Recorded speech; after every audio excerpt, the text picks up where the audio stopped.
स्वागत है आपका एबीपी न्यूज पर। आप देख रहे हैं खबर दिन भर और शुरुआत इस वक्त की बड़ी खबर के साथ। देखिए 26 जनवरी को लाल किले पर हुड़दंग के दौरान उपद्रवियों ने 2 ऐतिहासिक कलश भी गायब कर दिए थे। आज युवा एकता नाम के फेसबुक पेज पर एक वीडियो अपलोड किया गया है जिसमें एक शख्स लाल किले के गुंबद से कलश को उतारते हुए दिखाई दे रहा है। ये वीडियो हम आपको दिखा रहे हैं। युवा एकता नाम के फेसबुक पेज पर आज ये वीडियो अपलोड किया गया है। तस्वीरें आप देखिए, बीच में तिरंगा फहराया जा रहा है जिस गुंबद पर, उसी पर झंडे लगाए जा रहे हैं। निशान साहब का झंडा है और संगठन का झंडा है और उसके अगल बगल जो 2 गुंबद है उसमें आप जरूर ध्यान से देखिएगा। ये देखिए, ये शख्स ने कलश उतार लिया। ये वीडियो आज युवा एकता नाम के फेसबुक पेज पर अपलोड किया गया है। हुड़दंगियों ने जमकर लाल किले में हुड़दंग मचाया था और उसी दौरान 2 ऐतिहासिक कलश लाल किले से गायब हो गए थे। और अब ये वीडियो युवा एकता नाम के फेसबुक पेज पर अपलोड किया गया है जिसमें एक हुड़दंगी साफ तौर पर दिखाई दे रहा है कलश उतारते हुए। बड़ी संख्या में उपद्रवियों ने लाल किले पर कब्जा कर लिया था काफी देर तक। हालांकि वहां पर पुलिस बल भारी संख्या में मौजूद थी, उनको हटाने की कोशिश वहां से की गई और उसके बाद 2 ऐतिहासिक कलश, जब सबको वहां से हटा दिया गया उसके बाद 2 ऐतिहासिक कलश वहां से गायब हो गए थे। और हमारे साथ सभी खास मेहमान जुड़े हुए हैं। मास्टर शिवराज सिंह हमारे साथ मौजूद हैं, गुरु प्रकाश पासवान हमारे साथ मौजूद हैं, प्रदीप सिंह जी जुड़े हुए हैं। तस्वीरें लगातार अपने दर्शकों को हम दिखा रहे हैं।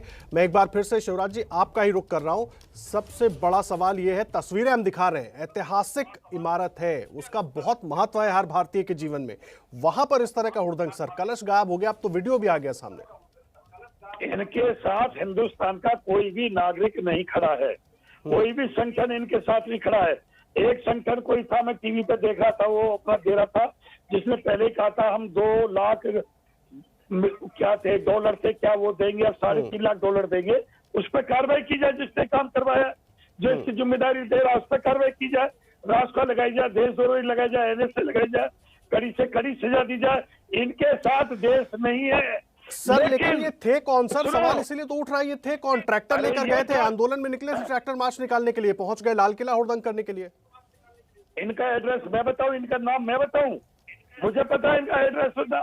आप तो मुझसे ऐसे पूछ रहे हो जैसे मैंने भेजा हो इनको। सर मैं आपकी बात नहीं कर रहा हूं, मैं किसान संगठनों की बात कर रहा हूं। मार्च का आह्वान तो किसान संगठनों ने किया था ना सर। मैं ये कह रहा हूं, हमारी जांच एजेंसी है, हमारा पुलिस प्रशासन है, इतना बड़ा तंत्र है, सबको ढूंढ ढूंढ के दे फांसी की सजा। लेकिन एक बात सुनो, विधायकों को और विधायकों के समर्थकों को आंदोलनकारियों में लट बजाने का भी अधिकार नहीं है। अगर ऐसा हुआ तो पूरे देश में गृहयुद्ध हो जाएगा। सारा विपक्ष को आह्वान करना चाहिए। सर फिर भड़काऊ बात कर रहे हैं, गृह युद्ध की बात कर रहे हैं। एक तरफ कोशिश होनी चाहिए कि बातचीत से मामला सुलझे, लेकिन आप लोग इस तरह के बयान क्यों दे रहे हैं? सरकार की तरफ से तो कोशिशें हो रही थी ना सर। सारा विपक्ष हमारे साथ। तुम विधायकों से पिटवाओगे हमें, विधायक पीटेंगे हमें, विधायक के समर्थक पीटेंगे हमें, किसानों को पीटेंगे। हमने वोट नहीं दिया इनको, क्या बात करते हो आप? हमारा दिल नहीं डूबता। मैं गुरु प्रकाश को ला रहा हूं चर्चा में। गुरु प्रकाश जी आप देंगे जवाब जरा इसका? नहीं, बिल्कुल बिल्कुल, मैं ध्यानपूर्वक सुन रहा था मास्टर साहब की बातों को। देखिए, थोड़ी ऐतिहासिक पृष्ठभूमि में जाने की आवश्यकता है। आदर्श जी, देश में पहले भी किसान आंदोलन हुए हैं। 1988 का आंदोलन है जिसको बहुत ही सफलतापूर्वक कुशल नेतृत्व दिया था चौधरी महेंद्र सिंह टिकैत जी ने। उससे पहले का आंदोलन है जिसको सफलतापूर्वक एक कुशल नेतृत्व दिया था चरण सिंह जी ने। थोड़ा और पहले चाहिए तो बारडोली सत्याग्रह में सरदार पटेल जी ने नेतृत्व किया था। ये पहला ऐसा किसान आंदोलन हुआ है जो शुद्ध रूप से हम लोगों ने देखा है कि हमारी मांगे पूरी हो चाहे जो मजबूरी हो, माई वे और द हाईवे। देखिए, किसान आंदोलन के मुद्दों के समाधान हेतु भारत सरकार ने 11 दौर, ध्यानपूर्वक सुनिएगा, 11 दौर में लगभग 45 घंटे किसान यूनियनों के साथ विमर्श किया। आंदोलन पहले भी हुए हैं। 1966 का एक आंदोलन मैं स्मरण कराना चाहूंगा। साधु संत विरोध कर रहे थे गौहत्या के विरोध में। संसद भवन के बाहर इंदिरा गांधी की सरकार ने गोलियां चलवा दी थी, नृशंस हत्या करवा दी थी। इसलिए वहां जाने का कोई मतलब नहीं है। लोकतंत्र के मूल्यों में, संविधान के आदर्शों के साथ परिचर्चा के माध्यम से, बातचीत के माध्यम से, चर्चा के माध्यम से हम लोग प्रतिबद्ध थे। ठीक है, मैं आ रहा हूं गुरु प्रकाश जी।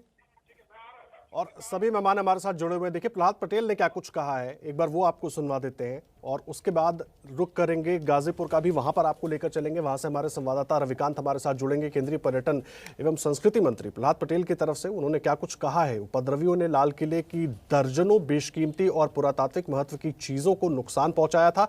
पूरी बात उन्होंने क्या कही, पहले वो सुन लीजिए।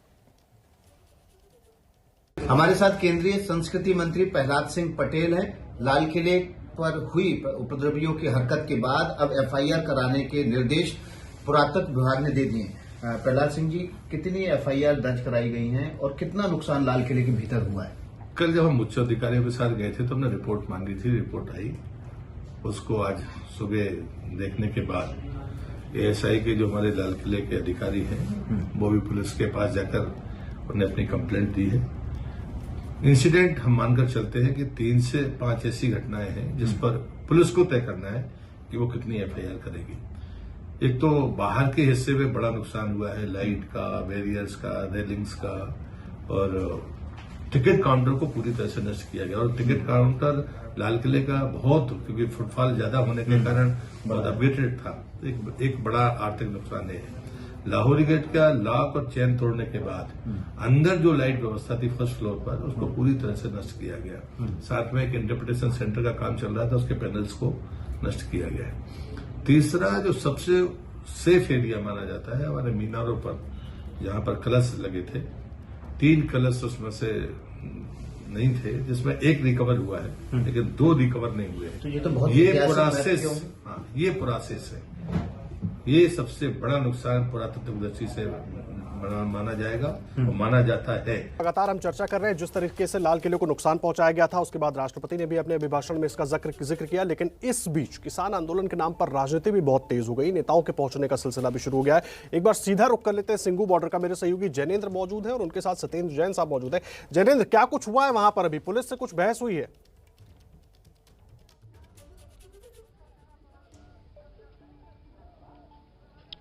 बिल्कुल आदर्श, सत्येंद्र जैन केजरीवाल सरकार के वरिष्ठ मंत्री पहुंचे हैं और इनके साथ राघव चड्ढा जल बोर्ड के उपाध्यक्ष पहुंचे पानी के टैंकर को लेकर के। लेकिन पुलिस ने पानी के टैंकर अंदर ले जाने की इजाजत नहीं दी। जैन साहब खुद बताएंगे। सर, पूरा वाकया बताइए, कितने टैंकर लेकर आप लोग पहुंचे और पुलिस ने क्या कहा? देखिएगा, टैंकर हम लेके नहीं है, टैंकर रात से खड़े हैं। अच्छा। हमें शिकायतें मिली कि पीने के पानी की दिक्कत आ रही है, किसानों को पीने का पानी नहीं है। तो मैं खुद देखने के लिए आया यहाँ पर। आने के बाद बहुत दुख हुआ, बहुत ही दर्दनाक है कि पीने के पानी को रोक लिया, खाने के लिए भोजन नहीं जाने दे रहे हैं, टॉयलेट की सफाई के लिए गाड़ी नहीं जाने दे रहे हैं कि सफाई नहीं होने देंगे। ये तो बहुत बेसिक नेसेसिटीज है। पुलिस क्या कह रही है? आप तो मंत्री हैं, आपको तो पुलिस कुछ ठोस जवाब दे रही होगी। क्या जवाब ये दिया है कि ऊपर से आदेश है। मैंने कहा दिखा दीजिए कोई सरकार, दुनिया के अंदर कोई ऐसी सरकार नहीं जो पीने का पानी रोक ले। तो सरकारी आदेश नहीं है, बीजेपी की तरफ से आदेश है। बीजेपी कह रही है कि इनको रोक लिया जाए, और बीजेपी जो इस तरह की करतूत कर रही है, मुझे लगता है इसकी झेल नहीं पाएंगे। अगर अन्नदाता का पीने का पानी रोक रहे हैं, अन्नदाता को भोजन से रोक रहे हैं, उनके टॉयलेट की सफाई नहीं होने दे रहे हैं, ये बहुत ही बड़ा गलत काम है। जैन साहब, केवल आप ये स्टेटमेंट दे करके रह जाएंगे या आप पानी पहुंचाने के लिए फिर आप क्या कोशिश कर रहे हैं? अभी हम टैंकर लेके खड़े हुए हैं ना। जी जैनेन्द्र, टैंकर यहाँ पर जैनेन्द्र आप रहे हमारे साथ। एक बार गाजीपुर बॉर्डर का भी रुख कर लेते हैं। देखिए, अब नेताओं के पहुंचने का सिलसिला शुरू हो गया है। अभी तक जिस आंदोलन के लिए किसान संगठनों की तरफ से कहा जा रहा था कि हम किसी को मंच नहीं देंगे, वहां नेताओं के पहुंचने का भी सिलसिला शुरू हो गया है। हमारे साथ हमारे सहयोगी रविकांत मौजूद है इस वक्त गाजीपुर बॉर्डर से। रविकांत, मुझे एक बात बताइए, पहले जयंत चौधरी पहुंचते हैं, फिर मनीष सिसोदिया पहुंचते हैं, ये क्या अब राजनीतिक मंच हो गया है? निश्चित रूप से देखिए, जो लक्ष्मण रेखा खींच दी है किसानों ने कि मंच पर कोई राजनीतिक आदमी नहीं आ सकता है, उसकी वजह से जो राजनीतिक दल है वो परेशान है। लेकिन अब जब मौका आया है कि वो किसी भी तरीके से वो इस आंदोलन से जुड़ सके, तो वो बहाना तलाश रहे हैं कि किस तरह से वो इस आंदोलन से अपना नाम जोड़ सकते हैं। पानी का मुद्दा आया, बिजली पानी काट दिया गया यूपी सरकार की ओर से, तो अरविंद केजरीवाल मैदान में कूद पड़े और यहां पर पानी भिजवाया। और उसके बाद मनीष सिसोदिया ने आकर के राकेश टिकैत से मुलाकात की और कहा कि दिल्ली ये सरकार के वो साथ है। यही नहीं, अभी थोड़ी देर पहले अखिलेश के प्रतिनिधि भी आए, अखिलेश यादव के प्रतिनिधि आए और मंच से ये बताया गया कि अखिलेश यादव के प्रतिनिधि आए हैं और उन्होंने भी अपना समर्थन व्यक्त किया है। तो इस तरीके से जो पार्टियां हैं वो किसी न किसी तरीके से, जो विपक्षी पार्टियां हैं वो किसी न किसी तरीके से इस आंदोलन के साथ जुड़ना चाहती है, क्योंकि आंदोलन बढ़ता हुआ दिख रहा है। आंदोलन में अब जान आ गई है नए सिरे से। कल रात से ही किसान बड़ी तादाद में यहां पर आ रहे हैं। पश्चिमी उत्तर प्रदेश और हरियाणा के अलग अलग जिलों से किसान यहां आ रहे हैं। हम यहां सुबह से खड़े हैं और एक के बाद एक दल आ रहे हैं। तो इन सब का फायदा जो विपक्षी पार्टियां हैं वो भी ज्यादा से ज्यादा उठाना चाहती हैं और अपना नाम इस आंदोलन के साथ जोड़ने में लगी हैं। जी रविकांत, आप रहे हमारे साथ। रविकांत पूरी जानकारी दे रहे थे गाजीपुर से। हमारे साथ हमारे वरिष्ठ सहयोगी पंकज झा भी जुड़ गए। एक छोटे से ब्रेक के लिए रुक रहे हैं, उनके पास भी चलेंगे, उनसे भी जानेंगे कि क्या अब राजनीति के जरिए भी फायदा उठाने की कोशिश हो रही है, इस आंदोलन को और मजबूत करने की कोशिश हो रही है। चला है तमाम नेता हमारे साथ मौजूद हैं जिनसे हम बातचीत कर रहे हैं। हमारे साथ हमारे वरिष्ठ सहयोगी पंकज झा भी इस वक्त मौजूद है। पहले मैं उनका रुख करूंगा। पंकज जी, जरा समझाइए, कल जो स्थिति बनी उसके बाद अब विपक्षी नेताओं के मंच पर पहुंचने का सिलसिला शुरू हो गया। उसके पहले इस तरह किसी नेता को वहां पर जाकर भाषणबाजी करते या बयान देते नहीं देखा था। क्या अब राजनीतिक हो गया है? अब राजनीति की जरूरी पड़ गई इन किसान संगठनों को भी अपने आप को और मजबूत करने के लिए? देखिए, बीजेपी जिस तरह के आरोप लगा रही थी ना, वो अब तस्वीरें देखने को मिल रही है। आदर्श याद करिए कि कैसे रवनीत सिंह बिट्टू जो कि पंजाब से कांग्रेस के सांसद है, वो गए थे, उन्हें बेरंग लौटना पड़ा था, किसानों ने उनको अपने पास आने नहीं दिया था। लेकिन आज सवेरे से गाजीपुर बॉर्डर पर अगर आप देखेंगे तो कैसे राकेश टिकैत के साथ तमाम नेता जो हैं, पहले आरएलडी के जयंत चौधरी नजर आए, हालांकि कहने के लिए वो मंच पर नहीं थे, मंच के नीचे बैठे थे। और फिर उसके बाद डिप्टी सीएम जो हैं दिल्ली के मनीष सिसोदिया पहुंच गए। दूसरी तरफ जो उनके भाई हैं नरेश टिकैत, वो मुजफ्फरनगर में किसान पंचायत कर रहे हैं। वहां कांग्रेस के पूर्व सांसद जो हरेंद्र मल्लिक, पूर्व विधायक पंकज मल्लिक वो बैठे हैं। तो एक तरीके से कहीं ना कहीं जो किसान आंदोलन की शुचिता थी, जो कह रहे थे कि नॉन पॉलिटिकल रहेगा, गैर राजनीतिक रहेगा, अब मंच तो नहीं लेकिन हाँ अमूमन मंच साझा कर रहे हैं राजनीतिक पार्टी के नेता, और बीजेपी के आरोपों को अब दम मिल रहा है। पंकज जी, एक चीज समझाइए, आप कल भी वहां पर मौजूद थे गाजीपुर में, ऐसी स्थिति बन क्यों गई है? मजबूरी हो गई है क्या राकेश टिकैत की? देखिए, बिल्कुल मुझे लग रहा है कि एक तरीके से कल राकेश टिकैत मान गए थे, लेकिन उसके बाद जब उनके भावुक होने की बात आई और उसके बाद अचानक से वेस्टर्न यूपी, जहां पर भारतीय किसान यूनियन की पकड़ है, कुछ लोग हैं उनके समर्थक हैं, तो उसके आड़ में जैसे आरएलडी, वो वेस्टर्न यूपी की ही पार्टी है। आम आदमी पार्टी को देखिए तो वो दिल्ली से बगल जो यूपी के इलाके हैं वहाँ पर वो अपनी राजनीति करना चाहते हैं। उनको भी लगा दोनों के लिए कन्वीनियंस है, राकेश टिकैत के लिए भी और जो नेता वहाँ जा रहे हैं उनके लिए भी, दोनों के लिए मैरिज ऑफ कन्वीनियंस है, और इसीलिए सब साथ हो रहे हैं किसान आंदोलन के लिए। आप रहिए, मास्टर शिवराज हमारे साथ मौजूद है, मैं एक बार उनका रुख कर लेता हूं। शिवराज सिंह जी, मुझे एक बात बताइए, बड़ा सीधा सा सवाल है, पंकज जी को भी आप सुन रहे थे। अब जो स्थिति दिखाई दे रही है ना गाजीपुर में, वो तो इशारा कर रही है कि अब पूरा आंदोलन जो है वो राजनीतिक हो चला है, या कम से कम मैं गाजीपुर बॉर्डर की बात करूं तो वहां की मैं खुद के अगर विधायक और विधायकों के समर्थक अब हम पे लत हो जाने लगे हैं, उसको कोई चैनल नहीं बोल रहा है, तो मैं खुद आह्वान कर रहा हूँ। आज तक मैं विपक्ष का नहीं कहता था, विरोध करता था, विपक्ष के खिलाफ बोलता था, लेकिन जब विधायक और विधायक के समर्थक, सर नाम ले लीजिए ना, नाम ले लीजिए ना सर, तो आज सारे विपक्ष को हमारे साथ आना चाहिए। मैं आह्वान करता हूँ, मैं पुकारता हूँ, मैं हाथ जोड़ के विपक्ष से विनती करता हूँ। मास्टर जी, आप नाम लेकर बोलिए ना, नाम लेकर क्यों नहीं बोल रहे हैं? आज कांग्रेस, सपा, बसपा, लोकदल, जितने भी विपक्ष है, आज हमारे बुरे समय पे, आज हमारे साथ में, आज हमें भाजपा के। मैं जल्दी से गुरु प्रकाश जी को भी ले आ रहा हूं चर्चा में। गुरु प्रकाश जी, आप सुन रहे हैं मास्टर जी क्या कुछ कह रहे हैं? मास्टर साहब सुन लीजिए, मास्टर साहब सुन लीजिए, जवाब भी सुन लीजिए जो सवाल आपने उठाए। नहीं मास्टर साहब, हम लोग आपका बहुत आदर करते हैं, आपके आभारी हैं, खासकर कला जी से मिलकर के आपने नहीं किस प्रकार के शब्द का उपयोग कर रहे हैं सर आप? मैंने कहा आपका बहुत आदर करते हैं। विधायक के खिलाफ एफआईआर हुई अभी तक?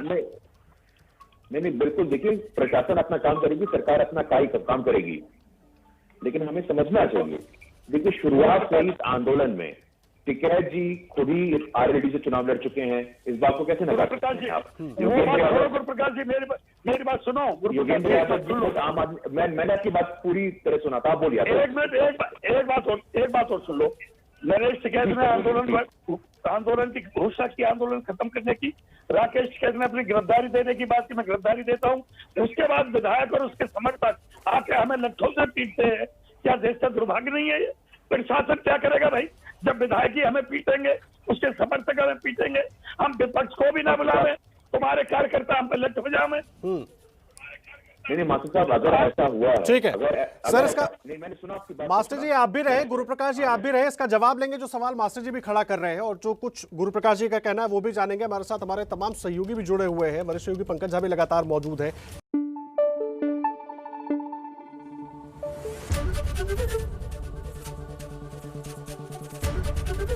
एबीपी न्यूज आपको रखे आगे।